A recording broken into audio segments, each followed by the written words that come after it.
Lanjutan cerita sebelumnya. Bab 4. Di dunia ini, cara menangkap ikan sangat bervariatif. Ada menjala, memancing dan menangkap ikan. Namun, masih belum ada yang menangkap ikan dengan obat bius. Wira berkata sambil tersenyum. Aku sudah ketemu teknik rahasia yang bisa tangkap banyak ikan. Cepat makan. Hati-hati dengan tulangnya. Teknik rahasia menangkap ikan. Wulan tidak begitu percaya.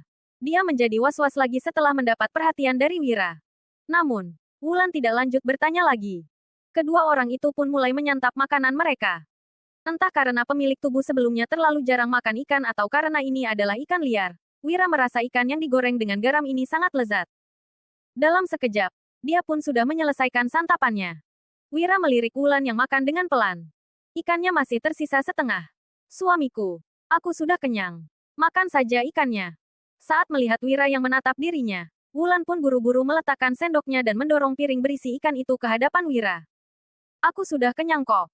Aku lihatin kamu karena merasa kamu sangat cantik waktu makan. Cepat makan. Selesai berbicara, Wira pun bangkit dan keluar dari ruangan itu. Asal ada makanan enak, Wulan selalu menyisakannya untuk pemilik tubuh sebelumnya. Oleh karena itu, Wulan pun bertambah kurus dan kecantikannya juga memudar.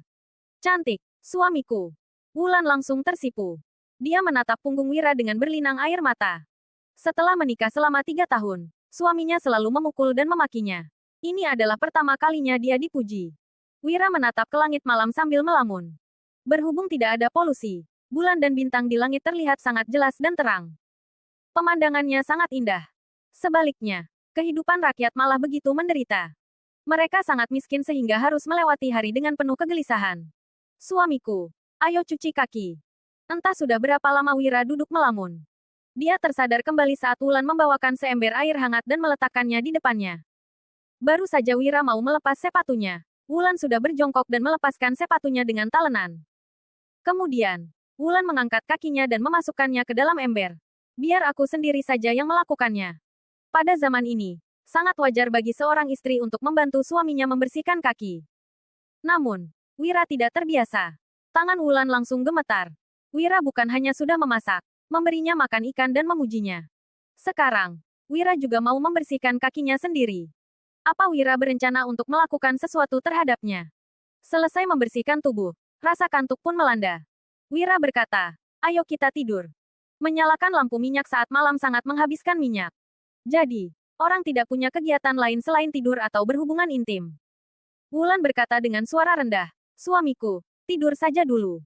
Aku masih harus menjahit. Jangan jahit lagi. Jawab Wira sambil menggeleng.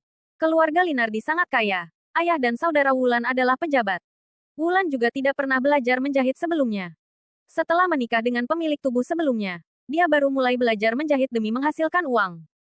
Namun, pekerjaan ini sangat melelahkan dan tidak menguntungkan. Jawab Wulan dengan sedikit ketakutan. Setelah membereskan tempat tidur di kamar, Wulan menggelar tikar di lantai. Wira pun mengerutkan keningnya. Lantainya dingin. Tidur saja di ranjang. Wulan dan pemilik tubuh sebelumnya selalu gagal berhubungan intim. Jadi, selama ini, pemilik tubuh sebelumnya selalu tidur di ranjang, sedangkan Wulan tidur di lantai. Setelah mendengar ucapan Wira, Wulan pun ketakutan. Dia memindahkan tikarnya ke ranjang, lalu membuka pakaiannya dan masuk ke dalam selimut. Seluruh tubuhnya mulai gemetar. Setiap kali Wulan diizinkan tidur di ranjang, itu artinya suaminya ingin menyetubuhinya. Namun, saat gagal, suaminya selalu memukulinya. Kelak, aku nggak bakal menindasmu lagi. Saat memikirkan perbuatan jahat pemilik tubuh sebelumnya, Wira pun merasa kasihan dan menghibur Wulan. Begitu Wulan berbaring, wangi tubuhnya langsung menyerbak dan membuat Wira tanpa sadar terangsang.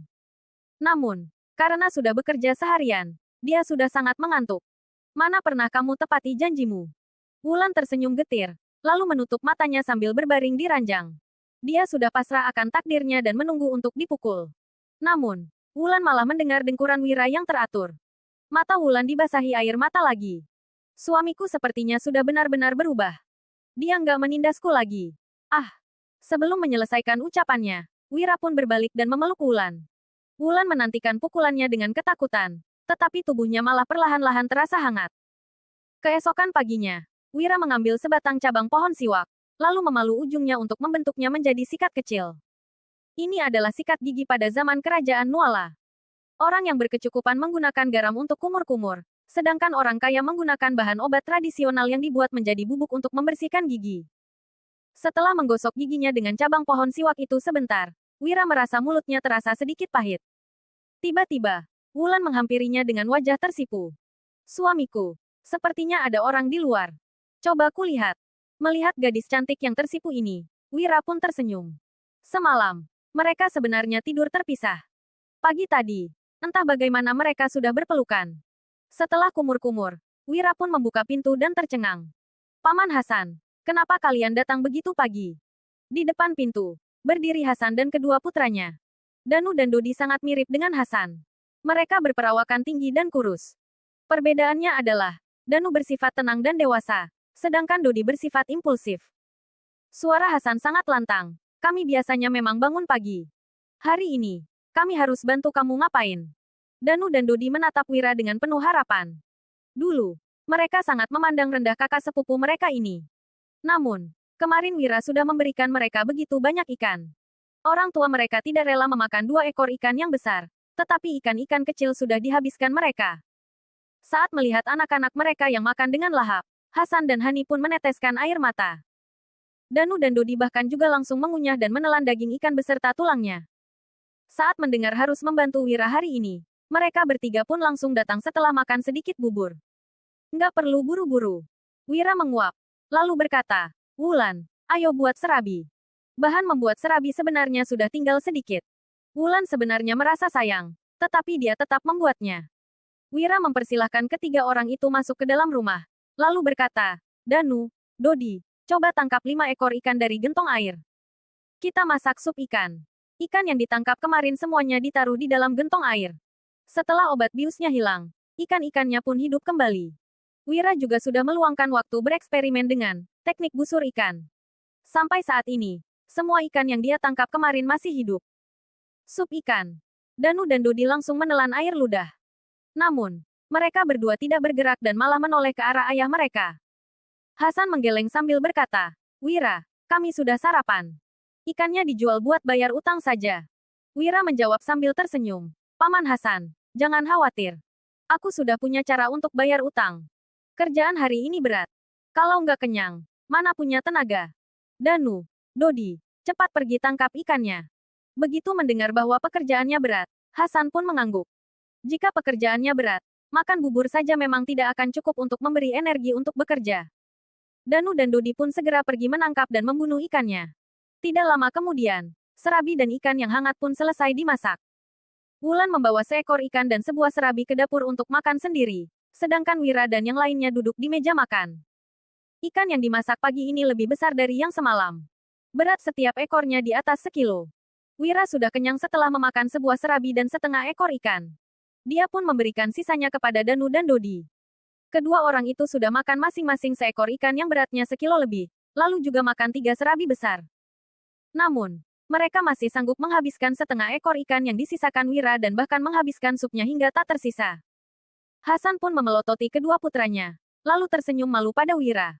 Kak Wira, ikan yang kamu masak enak banget. Aku nggak pernah makan ikan seenak ini. Waktu goreng ikan, ibu juga sayang pakai banyak minyak. Dodi menyeka mulutnya sambil berkata, kelak, kalau ada yang berani menindasmu, aku bakal hajar mereka. Selain ayah dan Kak Danu, nggak ada orang di Dusun Darmadi yang bisa mengalahkanku. Sejak kecil sampai sekarang, Dodi tidak pernah makan daging sampai begitu puas. Saat ini, dia merasa Wira adalah orang terbaik di dunia.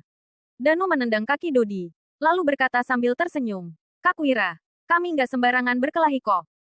Kelak, kalau kamu butuh kerja yang pakai tenaga, kasih tahu kami saja. Kami pasti bantu. Kalau ada yang menindasmu, nggak perlu takut juga asal nggak salah. Wira tersenyum sambil mengangguk. Penduduk desa memang jujur. Asal menerima sedikit bantuan orang, mereka pasti langsung membalas kebaikannya. Hasan juga berkata, kalau ada apa-apa, panggil saja mereka. Hari ini mau kerja apa? Danu dan Dodi juga menunggu jawaban Wira dengan penuh semangat. Setelah diberi makan serabi dan ikan goreng, mereka tahu pekerjaan hari ini pasti sangat melelahkan. Namun, mereka tidak takut lelah. Wira menjawab sambil tersenyum, sama seperti kemarin. Mau gali rumput jenis itu, makin banyak makin bagus. Dodi bertanya dengan heran, Kak Wira, Untuk apa gali rumput jenis itu? Ayah bilang itu nggak bisa dimakan kok. Danu juga menatap Wira. Diam. Kalau disuruh gali ya gali saja. Untuk apa tanya begitu banyak? Ingat, hal ini nggak boleh sembarangan kasih tahu ke orang lain. Ya. Kalau nggak, aku bakal patahkan kaki kalian. Tegur Hasan dengan galak.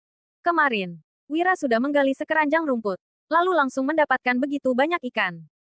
Rumput yang tidak bisa dimakan itu pasti berhubungan dengan cara Wira mendapatkan ikan. Orang yang tahu teknik rahasia ini pasti tidak akan hidup susah lagi. Wira sudah bersedia membiarkan Hasan dan kedua putranya membantu. Ini adalah kepercayaan yang sangat besar terhadap mereka. Jadi, mereka tidak boleh membocorkan rahasia ini. Saat melihat Hasan yang begitu galak, Danu dan Dodi pun langsung ketakutan. Mereka tidak berani bersuara lagi. Selesai makan, mereka berempat pun keluar dengan menjinjing peralatan masing-masing. Namun, mereka malah terjebak di depan pintu. Bersambung.